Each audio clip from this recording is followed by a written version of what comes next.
Sementara itu, hujan deras selama 24 jam mengguyur di Kecamatan Lais, Musi Banyuasin mengakibatkan jalan lintas tengah Sumatera terendam banjir. Selain akses jalan, banjir juga merendam puluhan rumah warga. Diguyur hujan deras selama 24 jam menyebabkan jalan lintas tengah Sumatera penghubung antara Betung Sekayu, Musi Banyuasin terendam banjir. Banjir merendam akses jalan sepanjang 200 meter. Selain merendam akses jalan, banjir juga merendam puluhan rumah warga di Dusun 6, Desa Lais, Kecamatan Lais, Musi Banyuasin.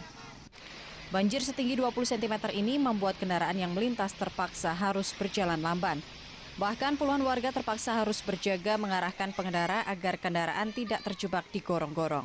Menurut warga, banjir disebabkan tersumbatnya drainase serta adanya bangunan perusahaan hingga setiap turun hujan deras selalu terendam. Penyebab banjir ini? Penyebab banjir ini gorong-gorong itu tidak berfungsi.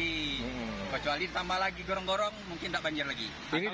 Ini banjir ini terus nih kalau hujan. Kalau hujan banjir terus ini. Gorong-gorong itu kan dua.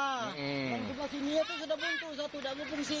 Jadi banjir terus? Banjir terus. Ini setiap hujan nih? Setiap hujan, kalau hujan deras banjir. Warga berharap pemerintah setempat segera turun tangan mengatasi kondisi gorong-gorong yang sering menyebabkan rumah warga terkepung banjir. Dari Musi Banyuasin, Edi Lestari, iNews melaporkan.